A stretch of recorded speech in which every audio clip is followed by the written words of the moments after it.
When they did this exercise, they had in mind, essentially, I believe, to find a procedure that would be appropriate and viable for international prosecutions. That's probably, and they could be, as the case may be, exported to other tribunals, international tribunals, as it was, because the ICTR took up the same procedure, the Special Court for Sierra Leone took up the same procedure from the ICTR, indirectly, but it's the same kind of procedure. And to a certain extent, even the ICC takes up certain features of our procedure. But the question whether this has helped in a cooperation, in a partnership with the international, with the local jurisdictions, probably this has been, at the beginning at least, a certain obstacle. We have a common law system, mainly common law system, although we made a number of changes in the procedure in recent years that brings this procedure a bit closer to the continental system. But putting together common law and civil law is somewhat trying to blend oil and water, which is, of course, not very easy. And I may take it that perhaps it was difficult for the domestic jurisdiction at first to follow exactly what happened. So probably my answer would be, although tentatively, although one cannot fully appreciate what would have happened if the history had been different, but probably it would have been easier to work together with local jurisdiction if the procedure had been more like the local procedure in the region. Mm-hmm. David? Well, Professor, you've asked one of probably the very best questions that could be asked. First of all, the answer, as Judge Pokar's alluded to, is rolled up in history and politics. The hiring of the staff, for example, ended up being the hiring of common law lawyers to a great extent in the OTP by Graham. But aside from that, the problem was, especially in Bosnia and Herzegovina, that all of a sudden in 2003, people that had been professionals and highly qualified practitioners in their system were now required to learn a new adversarial system because it was essentially imposed. On top of that, they're learning their obligations with regard to dealing with war crimes. And how do you deal with war crimes? They look to the models that exist. So they look to the existing model, which was the ICTY model, and begin to do things that way, which is problematic in some respects because it takes longer to do these cases and get them done that way. With the infusion of international judges and prosecutors, that adds a new set of complications. But even more important than that, in my view, from experience, is that no one really gave any thought to how professionals like Milorad and others learned their practice, learned their profession, learned their trade, became the professionals that they were, when they all of a sudden just threw it on its ear and gave them a whole new bunch of stuff to learn. And I think it's one of the other things that we don't respect as much as we should when we're doing the education programs, the development programs, and that is we don't spend enough time trying to learn how people learn, how they got to be professionals, and how best to address what we've got to deliver in that mode, in that way, so it gets across and it's absorbed. It becomes organic with the people that we're working with. Thank you, David. I had that gentleman there, and then we'll shift over, and I'll come over here too. I apologize. So, no, one behind, and then back to you. Sorry. There you go. Thank you. Just a question about the international presence in Bosnia. My understanding, and I apologize if this is incorrect, is that having extended the mandates of the international judges and prosecutors, we currently have 5 judges and 1 international prosecutor. On the prosecution side, that hardly seems worthwhile or serious. And my question would be, should we get more? And if so, how many? And where should we look for them? What kind of people, what kind of professional profile would be best suited for international prosecutors over the remaining 2 or 3 years of the international mandate? Let's add one additional question here, and then we'll answer both of those together. Thank you. Yeah, thank you so much for taking my call. I'm Duncan Mimoza, and I'm on the United Nations Security Council Working Group on International Tribunals. Yesterday we received a question from the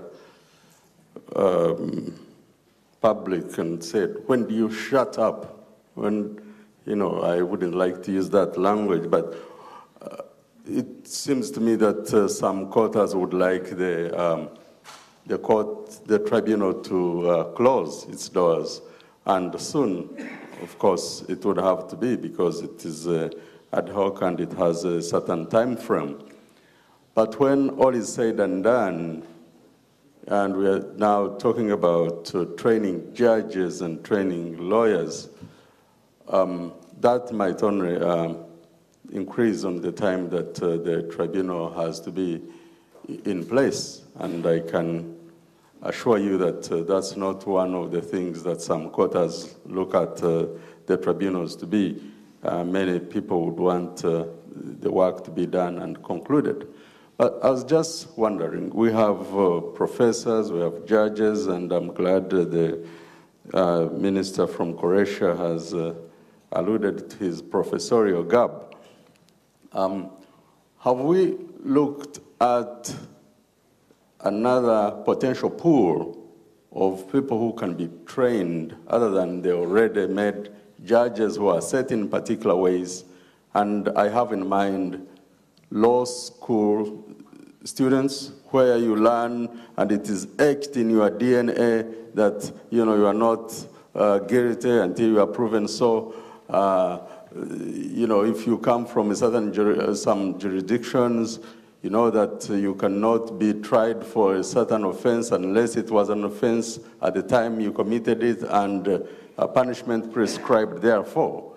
But here we need to know that there are certain, there is a pool of impressionable people who can be trained in a certain way that actually you could be trained, you could be tried for an offense, even though at the time you committed it, it wasn't. And this goes for international offenses, the war crimes, and all the nice things that the tribunal has been dealing with.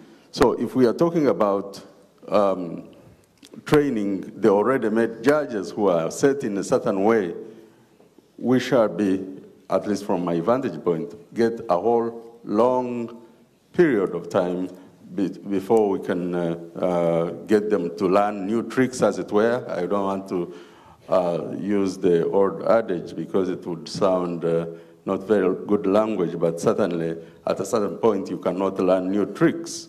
So what are we doing to ensure that even when we are retired from the bench, we can transfer our skills that have been learned as a pool to the new set of people who are going to come up? I think that's a great question, because it alludes back to this idea of, well, what is the target audience for the capacity building that we need to be on? So both of those questions, could I ask any of the panelists who want to tackle either of those? Ivan?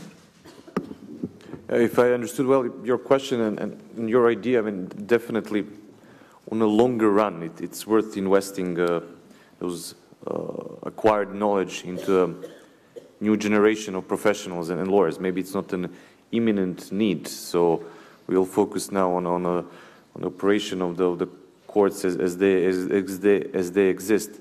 But definitely inclusion of international criminal law, international humanitarian law, of course, with the human rights, inclusions of the practitioners who have been judges or prosecutors in the international tribunals or in the local courts, in university activities, in the longer run can produce a generation of lawyers who would be much more adaptable to new changes and developments at the international level, and also by raising awareness in their own communities, also contribute to the prevention of future atrocities, or maybe contribute to justice in some other parts of the world. Norman?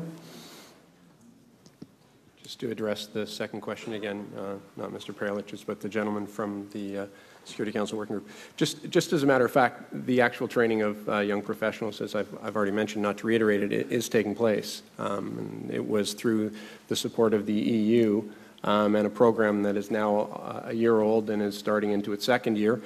The young professionals are either young professionals working in the region who would go back, as David had mentioned, to the offices from which they were sponsored, and also law students. And they're from all over the region, from Bosnia, Croatia, Serbia, recently Macedonia. There's been 20 of them that have come through our office, 2 batches of approximately 10 each time, and they stay for 6 months, and they are integrated in our teams, and they work very well with the teams that they're involved in, working directly on the cases that we have in court. So whether that's enough is a different matter, but we certainly appreciate the work of the EU in giving us this opportunity, and the support of the local prosecutors and the local government authorities in finding the right people to send. It's a first step, if nothing else. Judge Miloto, did you want to say anything else, or anybody else? Okay. Just to add on what Norman has just said, is that we also do have interns in chambers who do this kind of work for young people. The other question was from the gentleman who wanted to find out about the numbers of people needed to help in Bosnia-Herzegovina. I'm not quite sure whether the members of the panel would be able to answer this question. It's a question of a needs assessment. It's what Judge Kreso is saying there, that in fact she's the one to answer the question better. So I don't know, maybe Judge Kreso might have to say something. Would you like to say something, Judge Kreso?